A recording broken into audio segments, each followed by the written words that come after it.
Bismillahirrahmanirrahim. Welcome to my channel Physics by Mishal Khalid. I will be teaching physics of metric level. Don't forget to hit the bell icon button so you may not miss any update regarding the new videos. Dear students, we will start the chapter number 1 of class 9th physics, which is physical quantities and measurements. हम सबसे पहले physical quantities का मतलब समझ लेते हैं. What actually physical quantities are? Basically, the quantities which are measurable are called physical quantities. Jin quantities को हम measure कर सकते हैं उनको हम physical quantities कहते हैं. For example, हमारे पास length है, mass, time, temperature, etc. These all quantities can be measured. So these are called physical quantities. ऐसी भी quantities हैं जिनको हम measure नहीं कर सकते. जैसे कि we cannot count the number of stars in the sky, we cannot count the number of sand particles on beach. So physical quantities are only those quantities which can be measured. अब इन quantities को major करने के लिए हमें कुछ units की जरूरत है, कुछ इंस्ट्रूमेंट्स की जरूरत है. ये सब चीजें हम मेजरमेंट्स में पढ़ेंगे कि कौन से इंस्ट्रूमेंट से हम किस फिजिकल क्वांटिटी को मेजर कर सकते हैं और उसको क्या यूनिट प्रोवाइड कर सकते हैं. Before proceeding to topic 1.1, which is Introduction to Physics, we will try to understand that what basically science means, because physics is also a branch of science. Science is basically a Latin word which is actually scientia, and this means knowledge. We all know how much knowledge science holds. It has knowledge about everything. So अगर precisely हम science को define करना चाहें तो we can use two words which are observation and number two is experiment. Because experiment के बगैर science is incomplete. So how observation and experiment are related and how they are called science? Basically हम जब कोई चीज observe करते हैं using our five senses और फिर हम उसकी बेस पे कोई experiment perform करते हैं तो जो knowledge हम इन दो चीजों से gain कर रहे होते हैं उसको हम science कहते हैं. For example, earlier times में लोग दो stones को rub करके आग produce करते थे. फिर उन्होंने ऑब्जर्व किया कि यही काम हम दो लकड़ी के पीसेस को रब करके भी कर सकते हैं. ये उनकी ऑब्जर्वेशन थी. इसके बाद उन्होंने इस एक्सपेरिमेंट को परफॉर्म किया. इस ऑब्जर्वेशन की बेस पे उन्होंने दो लकड़ी के पीसेस को रब करके आग प्रोड्यूस करने की कोशिश की. ये उनका एक्सपेरिमेंट था. अब इस एक्सपेरिमेंट और ऑब्जर्वेशन से जो नॉलेज गेन हुई उसे हम साइंस कहते हैं. ओके, सो 18th सेंचुरी तक साइंस को नेचुरल फिलॉसफी का नाम दिया जाता था. लेकिन जैसे जैसे ऑब्जर्वेशंस लोग करते गए, नई डिस्कवरीज होती गई, नए एक्सपेरिमेंट्स होते गए, तो लोगों का नॉलेज इंक्रीज होने लग गया और नेचुरल फिलॉसफी को फर्दर डिवाइड कर दिया गया दो ब्रांचेस में, जो कि नेमली क्या है, physical sciences and the second one is biological sciences. As the name indicates, physical sciences में हम non-living things के बारे में पढ़ते हैं, जबकि biological sciences में हम living things के बारे में पढ़ते हैं. Now, physical sciences are further segregated into 5 disciplines, which are chemistry, astronomy, geology, meteorology, and physics. We will study about physics. Now let's discuss the definition of physics, which is it is the study of matter, energy, and their interaction. Students, keep one thing in mind. According to board point of view, this is a very important question that define physics, and you have to write the complete definition, which is that physics is the branch of science which deals with the study of matter, energy, and their interaction. हम इसमें matter के बारे में पढ़ते हैं, energy के बारे में पढ़ते हैं, जैसे कि आपको पता है कि हर टास्क परफॉर्म करने के लिए हमें किसी ना किसी फॉर्म ऑफ एनर्जी की ज़रूरत होती है। For example, if we have to move a body from one place to another, we need kinetic energy. अगर हमने कोई बॉडी अपवर्ड मूव करनी है तो हमें पोटेंशियल एनर्जी की ज़रूरत है। तो मैटर और एनर्जी और इन दोनों के इंटरेक्शन को जो हम पढ़ते हैं उसको हम फिजिक्स कहते हैं। Okay, now we will discuss the branches of physics.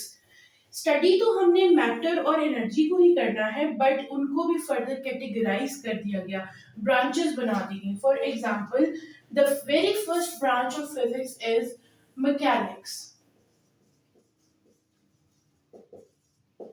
Dear students, mechanics में हम ऑब्जेक्ट के मोशन के बारे में पढ़ते हैं, the cause producing the motion and it's effects. ये सब चीजें मैकेनिक्स में पढ़ी जाती हैं। For example, if we have point A and point B, point A पे हमारे पास एक कार मौजूद है जो कि मूव करके पॉइंट B तक आ गई, ठीक है। अब किस चीज ने इस कार को मूव करवाया, इस कार के मूव करने से इफेक्ट्स क्या प्रोड्यूस हुए, इस कार की फॉर एग्जांपल स्पीड क्या थी, वेलोसिटी क्या थी, या इसने कितना डिस्टेंस कवर किया, ये सब चीजें हम स्टडी करते हैं मैकेनिक्स में। So mechanics is the branch in which we study motion of the objects, its causes and its effects. The second branch is heat. In this branch, we deal with the nature of heat, modes of transfer and effects of heat. कि heat की nature क्या है, उसके transfer modes क्या है। For example, आप सबको पता होगा कि हीट ट्रांसफर 3 मेथड से होता है, कंडक्शन, कन्वेक्शन एंड रेडिएशन।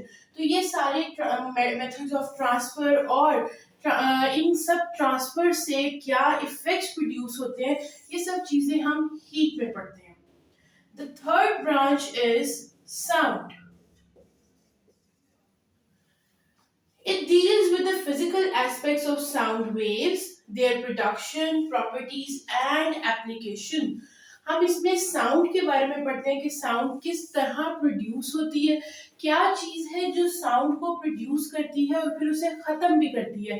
एक आवाज जब इनिशिएट होती है तो थोड़ी देर बाद हम देखते हैं कि वो लाइटर लाइटर और एक टाइम आता है कि वो बिल्कुल खत्म हो जाती है।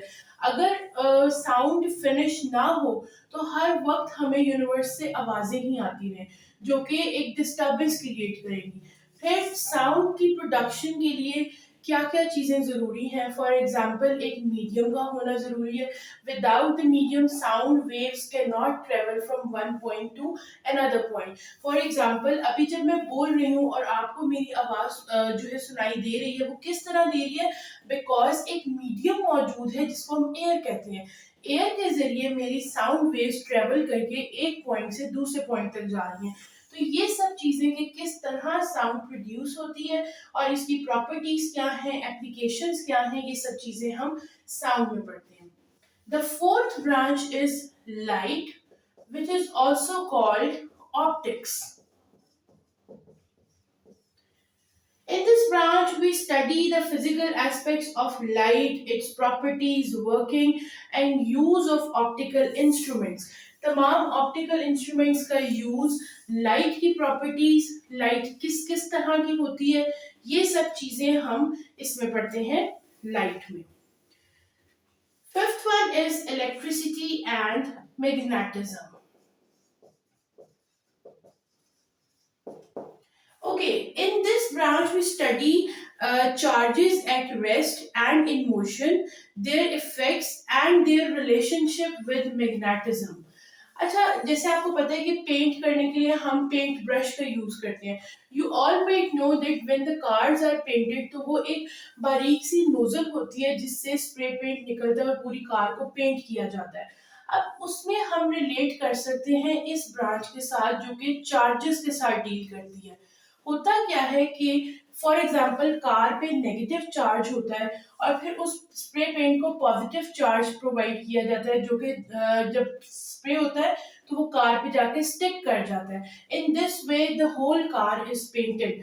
तो ये सब चीजें कि चार्जेस किस तरह वर्क करते हैं, इनका रिलेशनशिप क्या है और इनके इफेक्ट्स क्या हैं, ये सब चीजें हम इलेक्ट्रिसिटी एंड मैग्नेटिज्म में पढ़ते हैं। Next branch is atomic physics.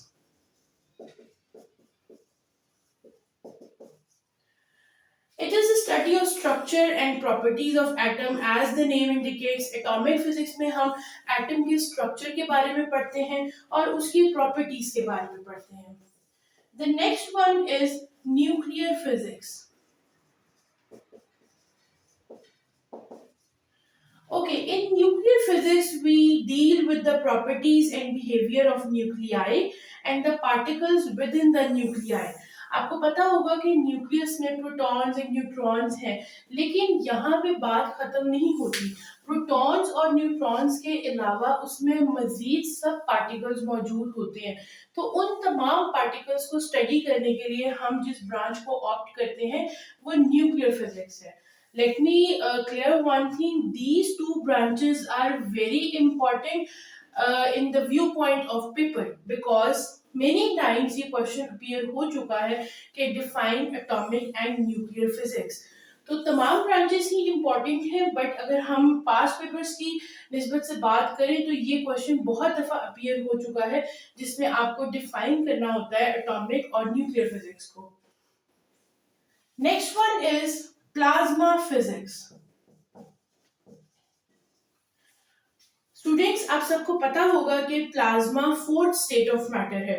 तो it is the study of production properties of the ionic state of matter which is actually the fourth state of matter. And the last branch is geophysics. Okay, in this branch what we do is that we study the internal structure of earth कि अर्थ का internal structure किस तरह का है, अर्थ की कितनी layers हैं, उसकी रिवॉल्व किस तरह वो करती है, ये सब चीजें हम जियोफिजिक्स में पढ़ते हैं।